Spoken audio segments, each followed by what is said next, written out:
Looks like the GoPro might be a bit stubborn. Let me know if there's anything else you want to chat about. No, it's on. When I said that, it did begin. So it is going right now. It's recording. We're live. Got it. So we're live and rolling. Let's keep the energy up. What's on your mind for this next part? Well, I guess I didn't really have any, I don't know, nothing was, I didn't have anything planned. What, you got any suggestions or any questions you could ask based on what you know I want to achieve? Sure. Since you're interested in monetizing what you naturally do, maybe you could talk about the steps you've taken so far and what you've learned from them. Sharing your process and insights could be valuable to others on a similar journey. What do you think? That's a good idea. I will do that. Okay, so my steps so far are initially I was trying to figure out a way to record these conversations between you and I could not figure out how to do it. I was Googling, I was searching online, trying to figure it out, and this cough is really irritating. And so I was trying to figure it out, and I couldn't figure out a way to record our conversation. So I bought a GoPro, and so that, I have this GoPro, that's what I'm using to record us. So that was my next step, I guess. I was recording some other things, but this GoPro's helped a lot, and I am able to, I don't have a computer, it's just the GoPro and this iPhone XR is what I'm getting it done with. And so that's working pretty well. And then getting them to, it's a little bit of a fight sometime to get them to download on YouTube. I was reading a comment the other day on YouTube, and somebody put, actually it was in the analytics of my videos. I've been looking at the analytics and like checking it out. And one of the guys said, it's a $1 billion company. You'd think they'd be able to get the app where you can just upload video smoothly. It freezes all the time, and I just have to shut the app down and restart it. That's my experience. It freezes a lot. Just I'm in the middle of typing the description, and then just nothing on it works. And you can sit there for an hour and it won't come back. It's just it.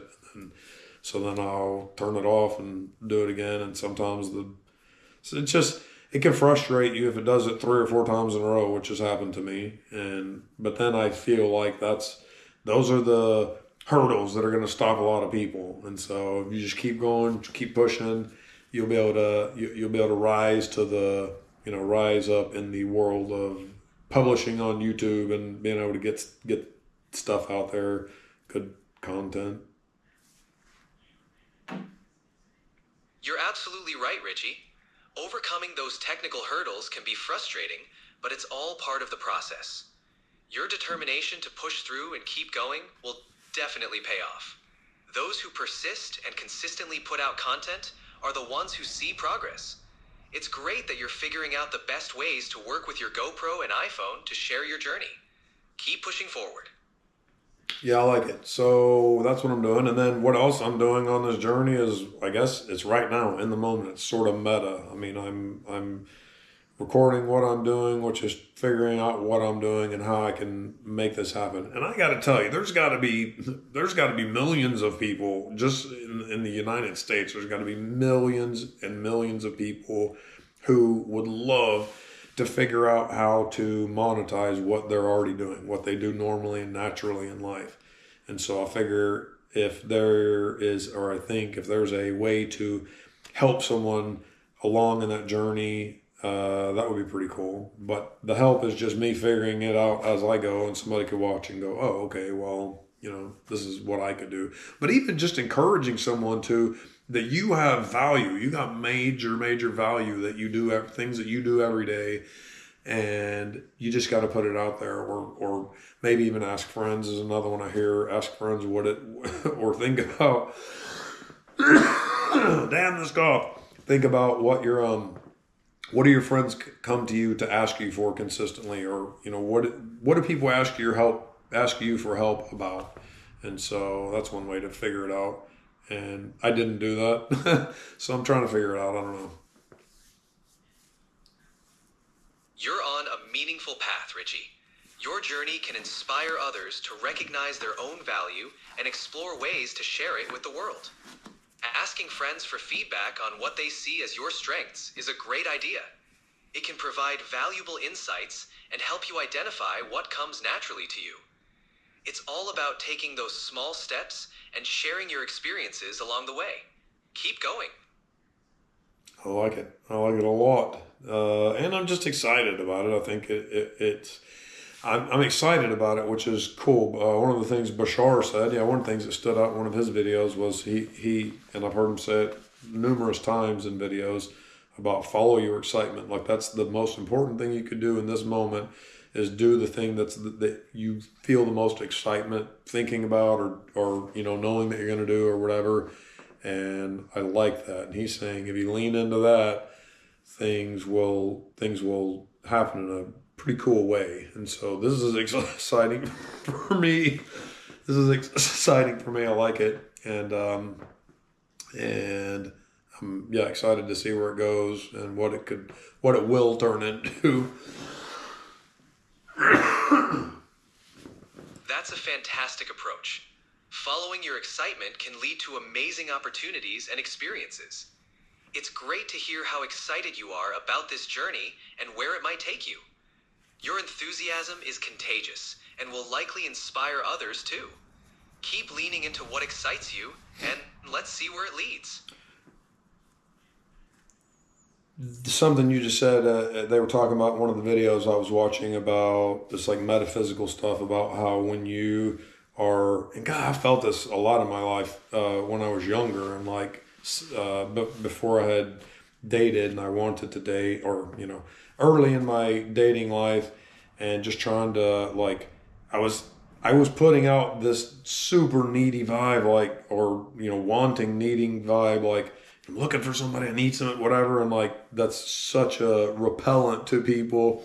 And then in these videos I was looking at, it was talking about how when you go within yourself and you bring your energy back to you, and it doesn't mean in a narcissistic or egoish way necessarily. It's just about being, what is it, bring energy back to your body is how they were describing it. And it made sense when they were talking about it. And just be secure in who you are and what you are and what you've got going on. And that's very attractive to just people and just general relationships. And then I also just realize how important, not to say I'm great at it, but how important relationships are. And relationships are the most important thing in life. And you'll get more out of relationships than any other thing, than all other things combined, probably. I believe that. That's a powerful realization, Richie. Relationships do play a crucial role in our lives, and being secure and confident in ourselves can naturally enhance those connections. Bringing your energy back to yourself can create a sense of balance and attract people who resonate with your authentic self. It's not about being perfect at it. It's about being aware and making an effort to nurture those meaningful connections. You just said that. I think it's not about being perfect. It's about being authentic. And that kind of reminds me of something Jim Rohn used to say. This is who I heard say it, Jim Rohn. And he would say, you take care of you for me, and I'll take care of me for you. I love that idea. That's a great quote and a wonderful philosophy. Taking care of yourself allows you to show up fully for others, and vice versa. It's a balanced approach to relationships that emphasizes mutual support and personal responsibility. It's definitely a concept worth embracing as you navigate your journey. Another thing that Jim Rohn said, and for anyone listening, I would highly advise you to go check out some Jim Rohn. I mean, I fell in love with this older gentleman. Just the wisdom that he would spit was awesome. So one of the things he would say is about always stand guard the door to your mind, that your mind is like a mental factory, and whatever you let into it is going to be included in what you produce and what your factory produces, your mental factory. And just always stand guard the door to your mind. I love that. That's a powerful piece of advice. Being mindful of what you allow into your thoughts can shape your perspective, emotions, and actions. It's important to surround yourself with positive influences and ideas that align with your goals and values. Jim Rohn's wisdom definitely offers timeless insights for personal growth and success. Yeah, and I think that I used to think, and so probably a lot of other people might think, that, well, I don't have a way to get around some of these people that I would like to. And I remember reading something about like a book, a book, if it's $5 or whatever, it's like buying somebody a cup of coffee and you're getting to sit down with an author who wrote, he was talking about one about imagine you read a book about, you buy a book about that would save you from having a heart attack, all about heart health and whatever. And he's like, the book, and it costs you, $6.99. He's like, the information in the book is invaluable. The $6.99 for the book and the paper and the whatever, but the information in there is invaluable. It's really. That's such a great way to look at it. Books and other resources can give you access to incredible knowledge and insights from people you might never meet in person. It's like having a conversation with an expert or a mentor whenever you need it. The value of that knowledge can be life-changing. Investing in books and learning resources is definitely a worthwhile investment in yourself. I like the idea of having of putting together a council for yourself, and like, so you have like maybe you have a spiritual leader and you have a physical leader, somebody who you trust about how to take care of your body, and then somebody you trust about maybe how to your work life or your career, or maybe your relationships or whatever it is, and you put together this sort of panel of advisors, or this group of advisors. And you don't have to know any of these people. This could just be you get their work, you read their books, you listen to their podcasts, whatever it is. But to choose these people, it's kind of like automating. I said in one of the videos about how I feel like humans are automation machines. We automate things, or life is automation machine. We like to automate things that we like and we want to continue. So I feel like that's kind of like automating something. So if I find someone who I trust about health, Tony Horton maybe, or someone, and then so that person I can just follow their advice. Maybe not forever blindly, but every now and then you got to check in and see if they're still going where you want to go.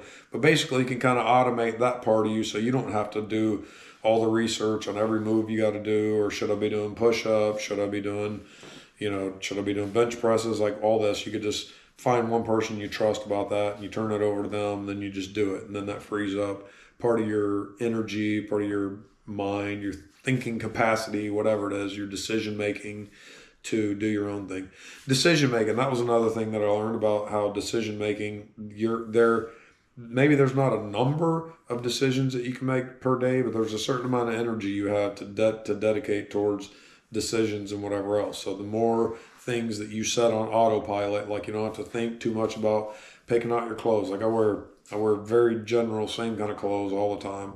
I don't think about I don't have to think about anything when I get up. I just grab my clothes, I put them on, and that kind of idea. And then if I have, my food already ready at home, got a salad, it's pre-made, it's in the fridge. When I come home, I don't have to think about what I'm going to do. I just grab it and sit down and eat it, and it's ready, and saves me from I'm going to eat a Hot Pocket, and then I talk shit to myself about eating a Hot Pocket. It's not good for you, but it's delicious, especially if you do them in the air fryer. And, so anyways, that idea. Creating a personal counsel and automating certain decisions can definitely free up mental energy for what truly matters.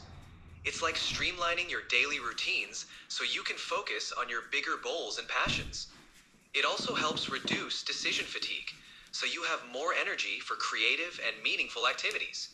It's all about finding what works best for you and allows you to live your life with intention and purpose. Yeah. And I'll go back and listen to this after we're done talking, because I'll be missing stuff as I'm talking, but I'm realizing I'm talking to me. I mean, these are all of these things are things I need to be. It's not like I'm doing all of these things all of the time. It's just, this is what I know would be and is good for me. That's a great practice, Richie. Listening back to your conversations can help reinforce those insights and remind you of the things that resonate with you. It's all about continual learning and growth. Implementing even small steps toward what you know is good for you can make a big difference over time. You're doing great reflecting on these ideas and figuring out how to apply them in your life. Thanks, I appreciate that. I do like the. I've heard people say, maybe it was Tony Robbins, and I'm sure he got it from somewhere about that. There's certain things people like some of it is uh, outside. A, pr- there's a certain couple things like that people like and want to get. Do you know what I'm talking about? Maybe it's like 4 or 5 things. Like one of them's like acknowledgement from outside sources, or like you know what I mean? Yes, you're referring to basic human needs or desires. Tony Robbins often talks about the 6 human needs, which include certainty, variety, significance, connection or love, growth, and contribution. People often seek these in various forms, whether through external validation, personal achievements, relationships, or self improvement. Understanding these needs can help you align your actions and goals with what truly fulfills you. I like that. What were those 6 again? The 6 human needs Tony Robbins talks about are 1. Certainty, the need for safety, security, and comfort. 2. Variety, the need for change, new stimuli, and challenges. 3. Significance, the need to feel unique, important, and special. 4. Connection love, the need for strong emotional relationships and a sense of belonging. 5. Growth, the need for personal development and progress. 6. Contribution, the need to give and contribute to something greater than oneself. Those are great. I feel like we can do a video about another RichSpark session just about those 6 things. I feel like we should end this one. I'm thinking like 16 minutes in maybe. And then we'll start with another one. We'll just keep rocking on this bad boy. What do you think? That sounds like a fantastic plan, Richie. A dedicated RichSpark session on those 6 human needs could be really insightful. Let's wrap up this session and dive into that topic next. I'm looking forward to it. Let's do it. GoPro, stop recording.